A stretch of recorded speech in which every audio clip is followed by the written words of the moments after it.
Great to be with you again on Locked On Texas Tech on the Locked On Podcast Network. Your team every day, always free and available on YouTube or anywhere you get podcasts. And thanks as always for making us your first listen. Today's episode brought to you by FanDuel. Right now, new customers can get $250 in bonus bets when your first $5 bet wins. So get started at FanDuel.com with the only Chris Level. I'm Casey Cowan. Chris, great to be back with you for another Locked On Texas Tech special edition. It's the Matador Mob Mailbag. We give you the reins. You take us in all kinds of wild and woolly directions, and a whole lot to get to today. Some expected subjects, I'm sure, Chris, on the radar of Red Raiders near and far that we anticipated may be a part of a mailbag conversation. We'll get to the latest updates on some portal goings on as far as the football program, and names like Micah Hudson, Joseph Adedire, Cash Cleveland, one recently on the radar as well. We'll talk about a possible fit there, but we've got some basketball questions to get to as well as you're continuing to pursue some size, and a question also about the workings when it comes to the basketball effort, given the fact that you have had a couple of assistants to work without at this point in time. So we'll get to that and a whole lot more coming up in just a moment. But I wanted to kick off our conversation today, Chris, getting to a subject that we haven't spent a ton of time on here recently, but is knocking at our door. And I think some interesting Texas Tech names involved. That's the NFL draft. Professional opportunities for some guys coming up. And we had several mobsters asking about this. We had Royal, we had Alfonso, Brent, Dustin, Jared, Lisa, all wondering about how you see it playing out for some Red Raiders coming up this weekend, and wondering also if maybe you could give us a couple of names as far as maybe the most obvious choice. This is a fit for an NFL team, or someone that you kind of feel like could be a steal, maybe someone a little overlooked going into the process. Yeah, I mean, I love the NFL draft. It's the one event every year where college and pro football merge, and it's always the eye of the beholder type conversation. You get head scratchers, you get people that fall in the draft, you get character called into question, you get just watch the tape. Like, what are y'all doing? He can play. I mean, all this stuff. Laramie Tunstall in a gas mask. You never know what you're going to get. That too. I mean, like that too. A night one like any other. If somebody's holding on to some blackmail type stuff, yeah, I mean, these next 24, 40 hours will be the time to use it, I guess, if you're up to no good. Geez, I'd forgotten about that one. What a mess. So, I mean, my opinion of the NFL draft as it relates to Texas Tech is that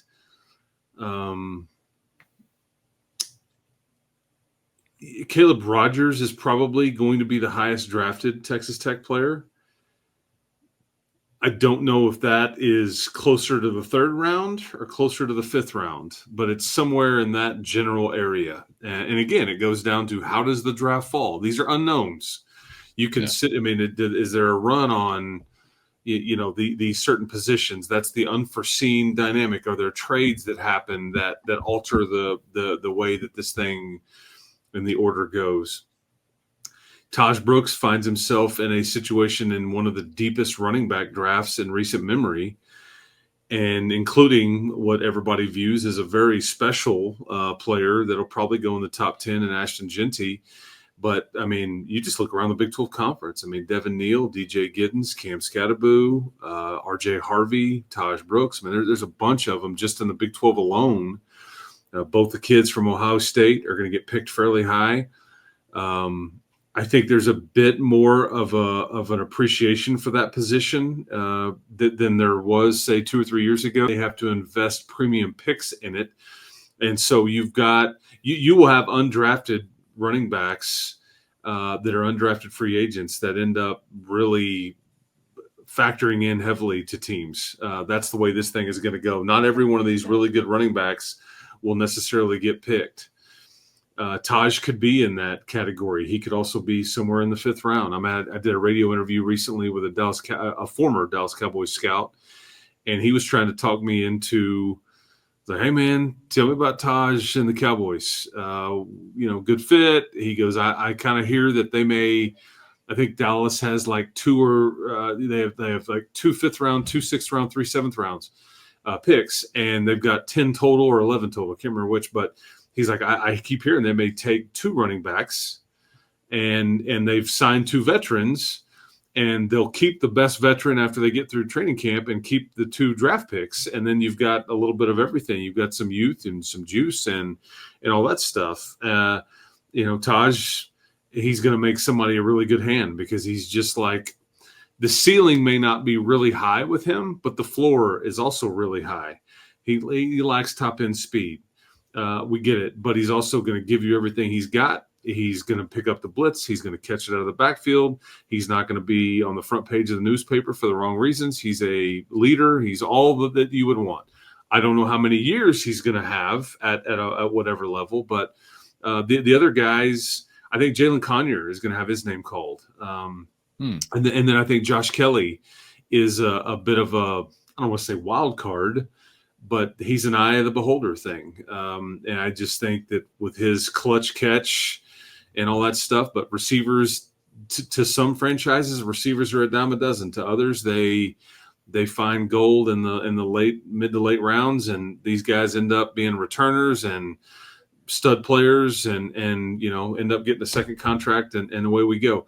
I would say that a bit of a wild card too. I don't think he gets picked, but I think he can make an NFL team as Mason Tharp just because he checks every measurables box that there is. I think there's obviously the concussion issue that you wonder about, but you just can't teach how good of a human he is, and you can't teach 6'8", 275 that can move like he can. That's worth something and probably worth a lot. So I talked to him this past weekend at the Red and Black game. He had heard from the Bears. I believe he had heard from a couple other teams. He said I'd done some Zooms or that he had done some Zooms with some teams and all that. So we'll just kind of see what shakes. It's just so unpredictable because you just don't know what you don't know. But you can make the argument for someone like Mason Tharp. I'd rather be an undrafted free agent than I would be a 7th round pick. Because undrafted free agent, I get to select where I want to go or figure out what's the best situation for me as opposed to being stuck to a team. So we'll just kind of see how it plays out. But, yeah, you'll have several Red Raiders, I think, names called, ironically, all on offense. Definitely unpredictable, and I've been enjoying so much some videos from yesteryear this week of the New York Jets always getting a selection, and they get another one, I believe, in this draft. So you never know which way they're going to go. Kyle Brady over Warren Sapp, terrific call. Thank you guys for that question. This question, a popular subject this week, Cash Cleveland, a visitor, I believe, this week, a Colorado transfer center on the offensive line. Keaton, Dale, Ethan, Cameron, and Chris all asking about Cleveland, Chris, and more so asking about the fit. How is he viewed? Is it looking like he is a day one starter type, or would it be some sort of open competition still? If he were to choose Texas Tech?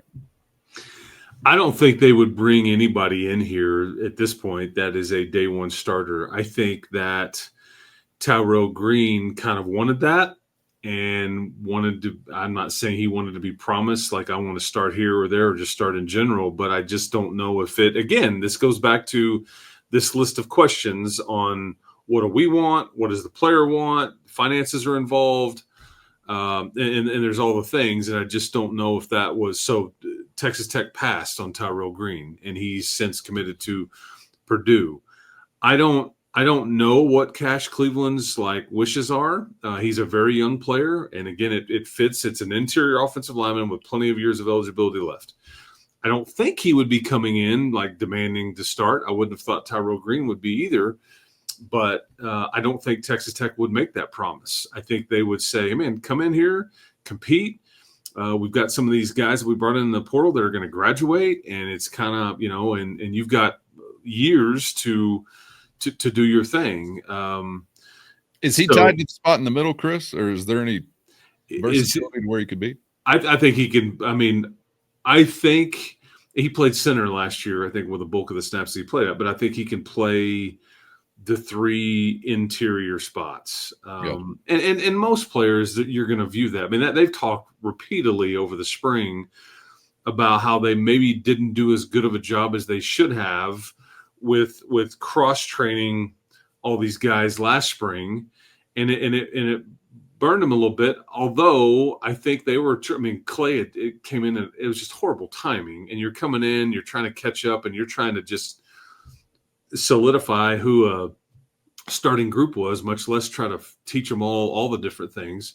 But I think they've been very conscious in trying to train, trying to make them uncomfortable. And so they're really not going to be pigeonholed into anything, because I think Sheridan Wilson, yes, we know him as starting center. Sheridan Wilson, he can absolutely play the guards. I think Davion Carter can play center in the guard spots. Holton Hendricks has been cross-trained for those interior spots.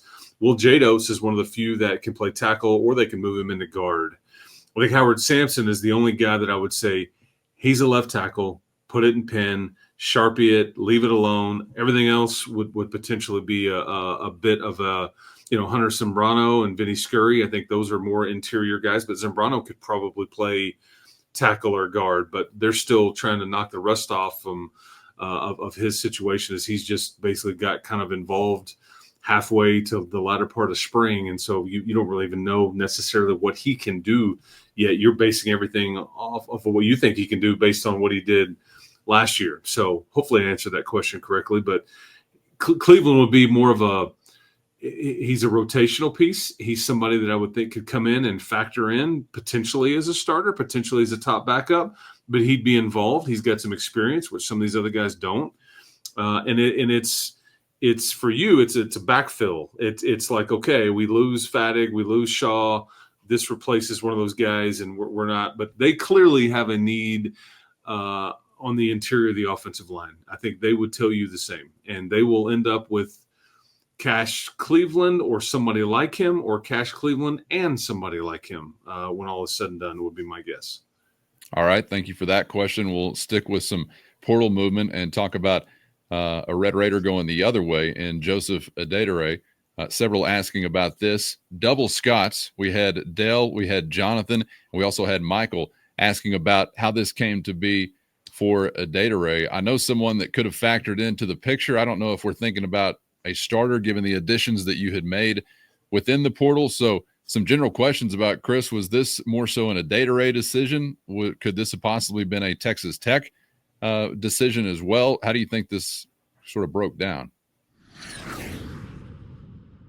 First, today's episode brought to you by Amazon Fire TV Stick 4K. Did you know your Fire TV is also an Xbox? Turn any TV into your gaming and entertainment hub with Fire TV Stick 4K devices. No console required. Just grab your paired controller, subscribe, or sign into Xbox Game Pass Ultimate with EA Play included, and you're ready to play. Dive into hundreds of premium titles from EA Sports College Football 25 to Call of Duty Black Ops 6 and more, as easily as you stream your favorite shows. It's gaming made simple, and it's all on your Fire TV. And with the latest technology for elevated playing, you're at the cutting edge of gaming all the time. With Wi-Fi 6, 6E, and auto low latency mode advanced technology, Fire TV Stick 4K delivers smoother, more responsive gameplay with lightning fast speeds you need to compete. So head to Amazon.com/Fire TV Locked On. That's Amazon.com/Fire TV Locked On.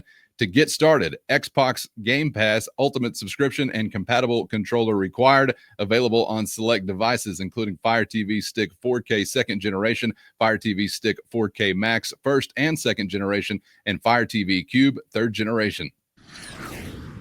Chris, was this more so an Adedire decision?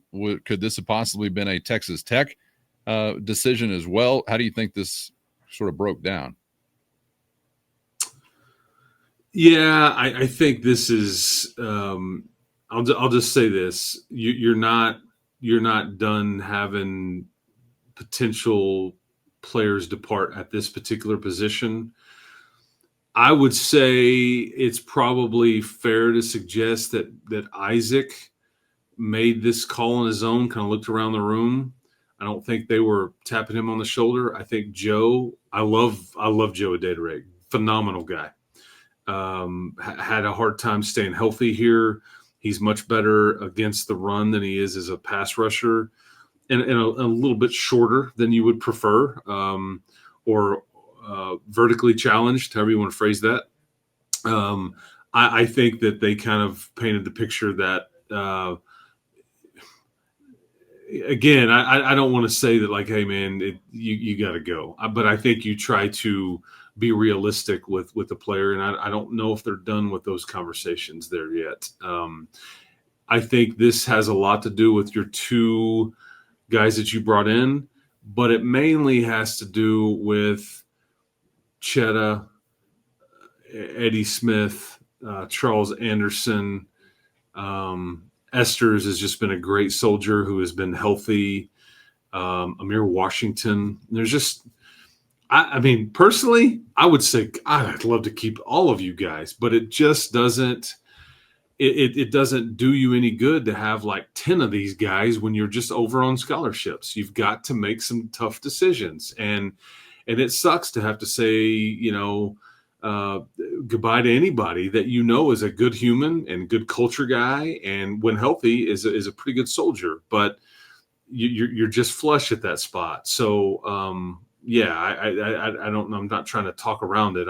I would say that between Isaac and Joe, I think one was probably looking around going, okay, I see the deal. And the other one was probably like, hey man, probably not going to happen here for you. So, but to each his own. And since we're talking about this, Isaac Smith has since committed to Michigan State.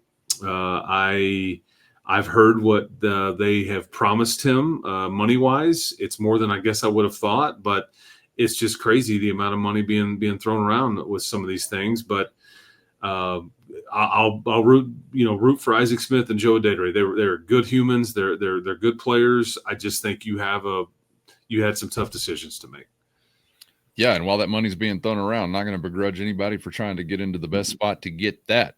Not at all. I think so many others are talking about the loyalty and the program, the coaching, the development, the academics, Chris. Let's not forget. But then there's also that cash, which, makes the world go around. So I'm not going to blame anybody for going after that. More power to them. Yeah, going to be sad to not really see it manifest in full for a data rate here at Texas Tech like we had hoped, but wouldn't be surprised if, depending upon the program he's able to get with, maybe you hear about him making a dent elsewhere. I think it'll be easy to root for those guys if they're like most of these others, nowhere near our schedule, nowhere near the league. That's pretty much the approach for me in just about all situations. Okay, thank you guys for that question. This question from Jared. We also had Blake, and we had Christopher chiming in about Micah Hudson. It's the weekly conversation, I think, that we have to have and look forward to often. And it continues week to week to kind of fool me as to what I'm anticipating being a part of it, Chris. So curious to hear about it this week. Specifically, Jared was asking also, is it true Micah Hudson has been offered a walk-on position? And Blake, Christopher were wondering about a cash component here. What does it cost NIL-wise if a guy like this is brought back into the fold? Yeah, when all of this is sorted out and we get like, hey, he's officially rejoined or he's officially going to this other program, whatever, I think we can have a much deeper conversation. I do think that a roster spot has been made available to Micah Hudson here. It's an olive branch that's been extended. It's been there. I think it's complicated, as we would surmise, for a variety of reasons. But yet, it in some ways it's not complicated. Oddly enough, I don't really think finances factored into this young man's scenario too much at all, and still doesn't. I'm not saying it doesn't. I'm just saying it's not the motivating factor on really much that has happened. That's not what the information suggests to me, in from dozens of people that have dealt with this, or whether it be directly or on the edge of it or whatever. I'm not saying he didn't get and hasn't gotten NIL money. I just don't think that this was some motivating factor on what I'm going to do, why I'm going to do it, when I'm going to do it, or anything like that. I think that he has been a bit under the radar in recent months, and I think that's a positive. I think that probably needs to continue, and I think that's not a bad thing at all. So when we hit the conclusion here and we figure out where he's going to be, whether it be here or there, whatever there may be. And I think we correctly report. I don't believe there was any visit to Utah. I think they were interested. I think they were trying. I don't think there was ever a visit to Salt Lake City. I think he's been here this week, and we'll kind of see where the end comes as far as the conclusion of this scenario. All we know right now officially is he's in the portal, and which had to happen, and that was as of April the 16th, and he's been in Lubbock, and we'll see kind of how this concludes and when it concludes, and then we'll kind of try to take it a bit further with what we can offer up as far as analysis or whatever. Okay. Thank you for that question. Appreciate that. This one from Sean. Any thoughts on the delay in ruling over the judge's worry about roster limits for current players, how that could impact football and basketball? I think the rub in general was you've got a window here to figure this out, because the ruling that could eventually regarding roster limits wind up with guys getting squeezed right now is not something she seemed to like the thought of.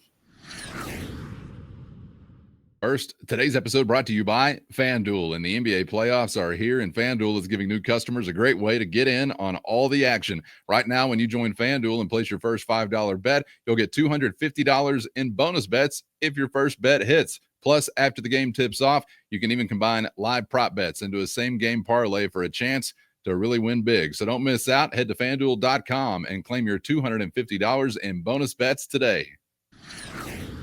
The rub in general was you've got a window here to figure this out, because the ruling that could eventually regarding roster limits wind up with guys getting squeezed right now is not something she seemed to like the thought of. And unfortunately, I mean, in a lot of cases, this is already happening. I mean, there's people getting squeezed and have been getting squeezed for the last couple of weeks in a variety of sports and in a variety of places. And it's been going on in Lubbock and elsewhere and all that. I get the premise. What it means for the here and the now is that you can continue to operate under the old set of rules until this is ruled upon. And so it still keeps the window open that if you want to really let money be a deciding factor in a prospect, whether it's football or basketball, whatever, you can continue to operate this way like you've been doing, front loading it and doing some different things. And it directly correlates to anything you would try to be bringing in football or basketball, which you're still on the hunt, because I think football, you're trying to fill some offensive line, a need or needs. I think you're trying to add a receiver. I think basketball, I think that you still need a guard, combo guard, point guard, something. Depending on when you hear this, listen to this, watch this, whatever, the portal window for football remains open until late Friday night. The basketball window is closed. So you know what the store looks like that you're shopping in. And so you've reached the end of that scenario, so you kind of know what's available, and then it's just a matter of you deciding what it's worth and all that. But that's the immediate, is we keep waiting for it to be ruled upon, and then boy, you better have had your business done and all that. But that keeps getting kicked down the road. And I think it's interesting that these schools kind of played chicken with this judge, and she's like, nope. Like, I mean, I think I saw a quote from one school administrator that was anonymous after this ruling came down. I was like, I'm giving you 14 days. If you don't do what I say, I'm not approving this, or I'm not going to rule in favor of this settlement. And trust me, these schools, these administrators, everybody involved from the NCAA and the school portion of it, they desperately want this passed. Because it at that point kind of reins it back in, gives them guardrails, real or not, we'll find out. But this is what they want. And so I think the quote was, "We don't have any choice now," because I think they try to be like, hey, we're going to amend some things, but here, this is what we heard what you said, but we're not budging on this. And I think that they're now going to budge, or she's not going to rule on it, and that's not what they want. So I think there's also the option, of course, of the nightmare horror show for them, at least, of a trial setting, which could actually be wildly entertaining otherwise. So there's some even worstest case scenarios still out there also. So I think there's going to be some great motivation to gather themselves and maybe get something done here to where they can get back to the courtroom and get something done on that front. But either way, we continue to twiddle our thumbs as we await some sort of resolution. Thank you for that question. This question here from Chaz. Interesting thought. I was curious to get your opinion on as well, Chris. Chaz mentions, okay, Tech loses, say, a young offensive lineman, a depth piece to the portal. They leave to get playing time. That makes sense. Do the coaches ever have conversations with those players at that time about coming back in the future? Is there any kind of preemptive even discussion about the possibility of a return with a guy they might really like? I don't think that would be ruled out. I think like in Nick Fadig's case, because he was the one that would have factored in at some level immediately. I mean, and I would tell you straight up. I mean, I think there was a chance that he could have battled for a starting spot. I mean, I think that would have been realistic. Like if you told me he was starting week 1, I wouldn't have scoffed at that at all. I think but I also don't think he was liked living in Lubbock. I think he's got different thoughts about wanting to play somewhere and then live there after, where, like I heard somebody told me the example, like I could see him going to San Diego State, and because that's where he wants to post up and live permanently. And so like something along those lines. So, but I wouldn't rule out a boomerang back into the equation. Those are unlikely, but it's happened. And I don't, and it's all, again, things will change. You're like, hey man, if things go well, man, and we still have a need, but again, there's a lot there. Like things will, when you are back in the portal, if you ever get in the portal, do we need you right now? Or have we filled it already? Or do we like what we've got? I mean, but yeah, I think you just try to be upfront and honest with those folks. Some, I would say, you kick out the door and go, good luck. Don't call me. Right. Yeah, well, it's probably just like kind of recruiting from a high school perspective. You develop a good relationship, and if it doesn't go your way at that time, it's not like you burn that bridge, especially in this day and age, because you never know what might be boomeranging, to borrow your term. True. Like there were some, I would venture a guess, pretty educated guess, back in December that departed your program that would have like there's no option to return. Don't ever come by here.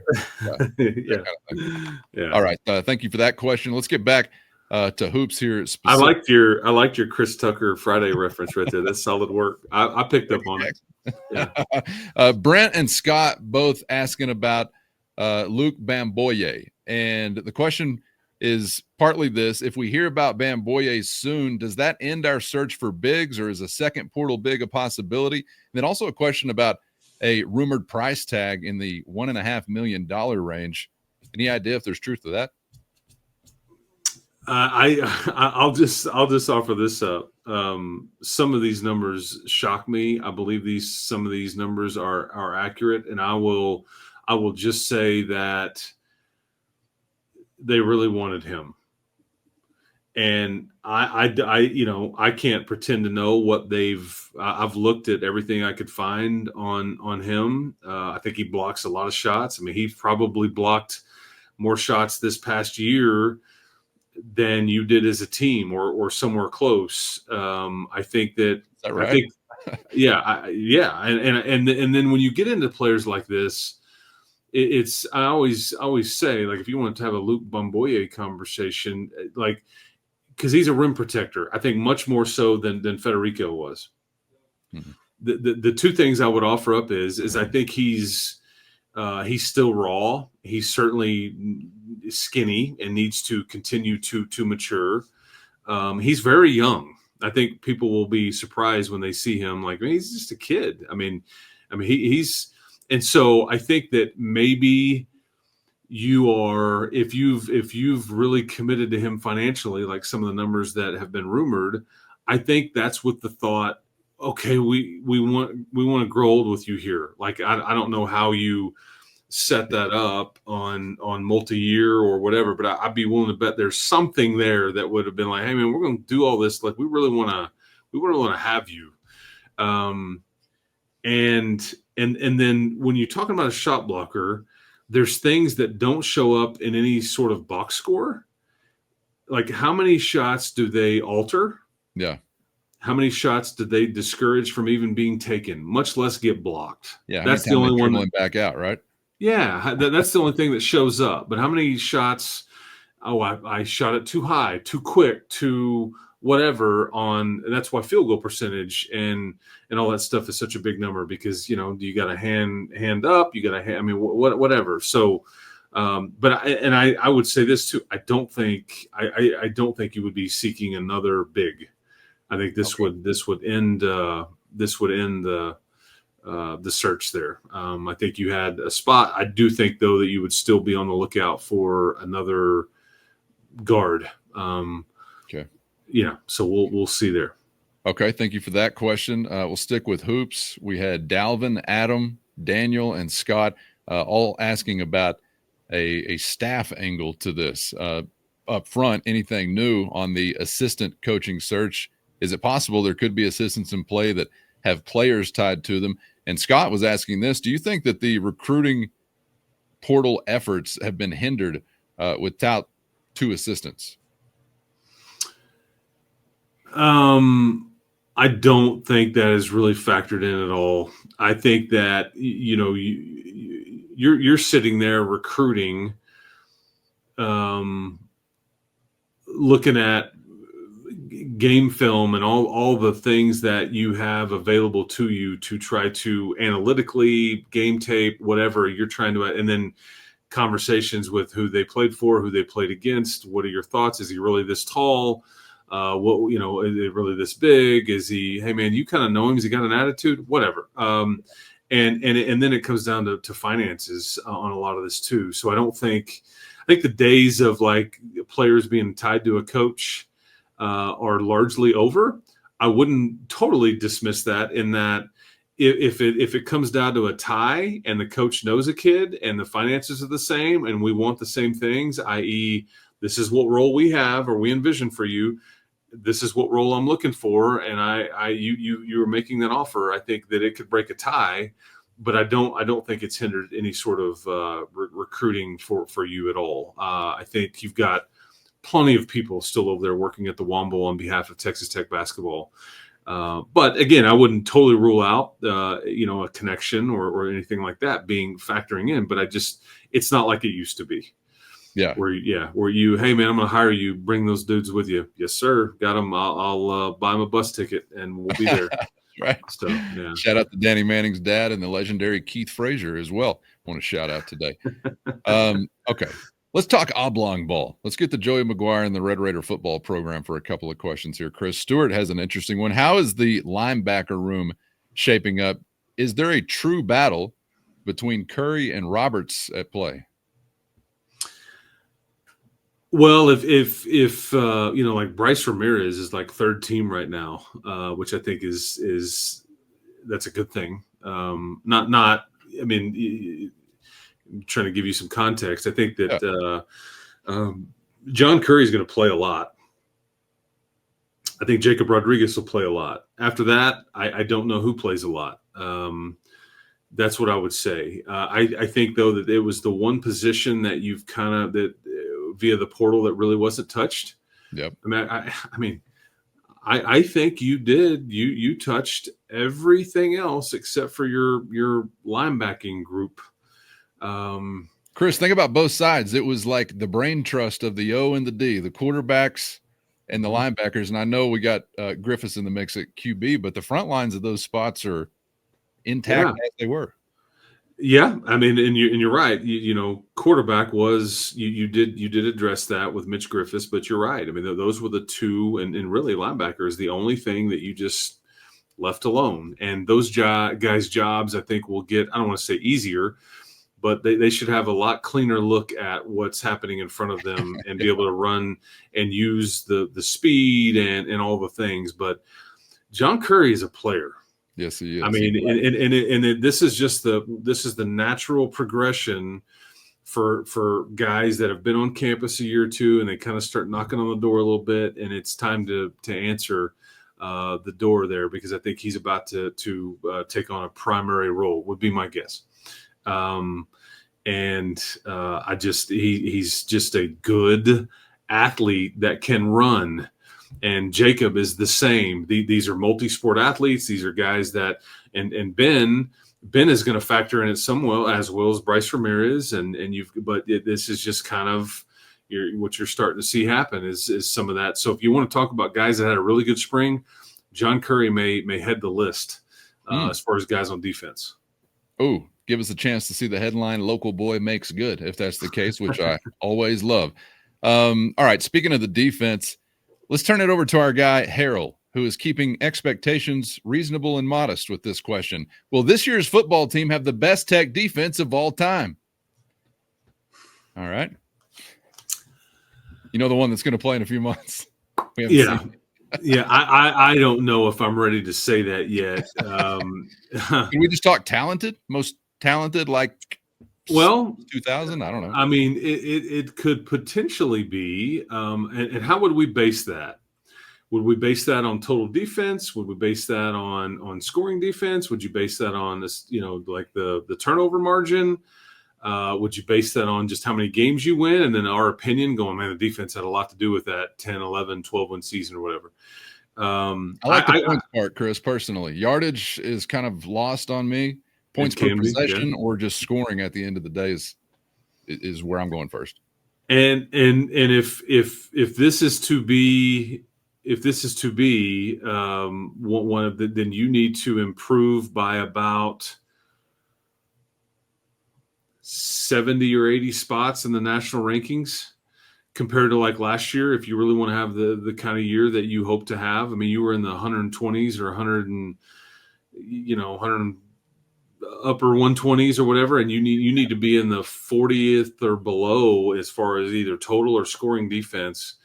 You're going to play some really good quarterbacks, I think, in this season, which I think is something we'll start to get into as we start to look at the way this thing looks like. Even some guys that could get drafted, a year from now, and next April.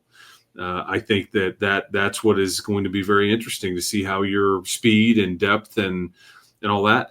It's just talented. You may be right, depth wise. Although you've taken a few hits here and there, whether that was your idea, their idea. I mean, with Sanford and Smith and Adedire and some of the fun parts that you kind of had. You're like, man, we are just covered. We got insurance all over the place. Not quite as much as you once did, but I think that's a talent wise and potential wise. I don't disagree with the general premise, but the proof will be in the pudding. Like, how good does it look when it matters? And you may have a hard time finding that out until you go to Salt Lake City. I don't know if there will be much that will offer up an answer to these questions in your first three non-conference games. Oregon State will be interesting. They got a big time quarterback that can run, a former Texas 4 or 5 star, whatever he was. He went to Duke and all that. So that'll be an interesting matchup. But I think in a good test for you for what is to come, later on. But it's fun to talk about defense like this, and I think it scratches Joey right where he was itching, because he desperately wanted to be 1,000 times better on defense, because this is what's keeping you from where you want to go. Yeah, buddy. And shout out to Utah. It may even be a week later before you can find something out, given the fact that they can't rub 2 plug nickels together actually on the field. Twitter crew, tough. But if only they could play defense or something like that for them. But shout out to the Utes. This question from Brandon. Do you think this offense under Mac Leftwich could allow Morton to get back more into a gunslinger sort of mode, or do we continue to see him erring more towards a game manager? And just my own comment, I don't know if that descriptor is actually fair, what we saw last year, but what do you think, Chris? I think what you'll see from Barron is, I think he'll be more mobile. I think he'll run more. not necessarily run to run, but I think he'll be more mobile on purpose. I think he'll run to run more on purpose. Okay. I think he'll throw the ball down the field more by design. And I think that you have to be careful about the gunslinger part of it, because I don't think they will want to take too many chances here if the defense is what the previous question that was asked is as good as what you think. You may not need to. I'm not saying that you'll be conservative. I think you've got to be smart. And I think that, like we saw some of this last year, where you figure out what kind of game you're in, right? And then you start to play it accordingly. And I think if you can keep trotting out these guys on defense because the other team doesn't have an answer, I think you'll play to that. If Jack Burgess is a good punter for you again, I think you'll play to that. So I don't think they'll take away his aggressiveness, but I also think that you've got to pound into him. You don't need to thread the needle, man. Like, live to fight another down. The best play is the next one, kind of thing, or whatever. You never go broke making a profit kind of mentality. So don't feel like you've got to win it, but there will come a time where he will have to. There will come a time where he will have to whether it's an easy play or a difficult play or whatever, but he'll have to go, all right, boys, let's go. Let's go win it, and let's put ourselves in a position to win it or whatever. That and it could happen a bunch, but sure. that will absolutely happen if you are to go to where you want to go. All right, thank you for that question. Let's see here, a couple more to get to. Alex, Ben, Sam, all asking about a level of real concern, given that it is just the spring, but for the offensive line, leaving what we most recently saw. I know that had a lot to do with the defensive effort as well, Chris, but what do you think as we leave the spring and look toward the fall with that group? Just like, what are we talking, like an offensive outlook? Offensive line, specifically. Oh, a line. Well, yeah. It is improved. I don't think you have all your answers just yet. I don't think it's like this. I don't think you can in any way talk about the offensive line like you are talking about your defensive line right now. I think those are two very different conversations. Part of that is because you don't have all your pieces available to you on the offensive line. Also, part of it is because a few of the guys that, would have been part of your top 8, 9, or 10 are now no longer here. I think you are really good at tackle. That is what I can say. Like, you've got dudes at tackle, if it's Jados and Sampson. I think that right now, Vinny Scurry, a bit of a wild card right now. We'll see what he looks like when he gets back. Hence the reason I think you're still on the search for some options. I think Hunter Sembrano is a bit of a wild card to a certain extent. I think Sheridan Wilson had, again, like John Curry type conversation. I think he had a phenomenal spring. I think he's taken the next step. I think he's elevated. I think he's shown a bit more versatility.